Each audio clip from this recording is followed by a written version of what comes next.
മണിപ്പൂർ കലാപം ഒരു വർഷം പിന്നിടുമ്പോഴും മണിപ്പൂർ സന്ദർശിക്കാത്ത പ്രധാനമന്ത്രി ഒരു വർഷത്തിനിടയിൽ വിവിധ സംസ്ഥാനങ്ങളിൽ സന്ദർശനം നടത്തിയത് 162 തവണ. യുഎഇയിൽ ഹിന്ദുക്ഷേത്രം ഉദ്ഘാടനം ചെയ്യാനടക്കം 14 വിദേശയാത്രകളും നരേന്ദ്രമോദി ഇതിനിടയിൽ നടത്തി. മണിപ്പൂർ സന്ദർശിക്കാത്ത പ്രധാനമന്ത്രി നരേന്ദ്രമോദിക്കെതിരെ വിമർശനം ശക്തമാകുമ്പോഴാണ് ഈ കണക്കുകളും പുറത്തുവരുന്നത്. ബി.ജെ.പി. ഭരിക്കുന്ന മണിപ്പൂരിൽ കലാപം തുടങ്ങി ഒരു വർഷം പിന്നിടുമ്പോൾ 230-ലധികം പേർക്കാണ് ജീവൻ നഷ്ടമായത്. 60,000-ലധികം ആളുകൾക്ക് കിടപ്പാടം നഷ്ടമായി. മണിപ്പൂർ കലാപം ഒരു വർഷം കഴിയുമ്പോഴും രാജ്യത്തിന്റെ പ്രധാനമന്ത്രി ഇതുവരെ മണിപ്പൂർ സന്ദർശിക്കാൻ തയ്യാറായിട്ടില്ല. എന്നാൽ രാജ്യത്തെ വിവിധ സംസ്ഥാനങ്ങളിൽ ഈയൊരു വർഷം നടത്തിയത് 162 സന്ദർശനങ്ങൾ, 14 വിദേശരാജ്യ പര്യടനങ്ങൾ.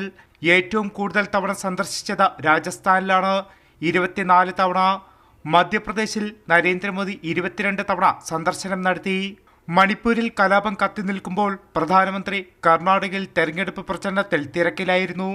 8 തവണ കർണാടക സന്ദർശിച്ചു. ഗുജറാത്ത് 10 തവണയും ഉത്തർപ്രദേശ് 17 തവണയും സന്ദർശിച്ചു. PMO വെബ്സൈറ്റിൽ നിന്നും BBC-യാണ് ഈ യാത്രയുടെ വിവരങ്ങൾ ശേഖരിച്ചത്.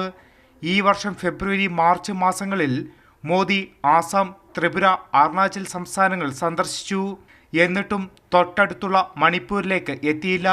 ആസാമിൽ 3 തവണയും ത്രിപുര, അരുണാചൽ പ്രദേശ് എന്നിവിടങ്ങളിൽ പ്രധാനമന്ത്രി ഓരോ തവണ വീതവും എത്തി.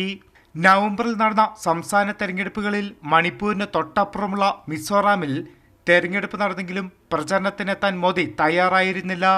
ഇതിനൊക്കെ പുറമെ UAEയിൽ ഹിന്ദുക്ഷേത്രം ഉദ്ഘാടനം ചെയ്യാനടക്കം മോദി നടത്തിയത് 14 അന്താരാഷ്ട്ര യാത്രകളും.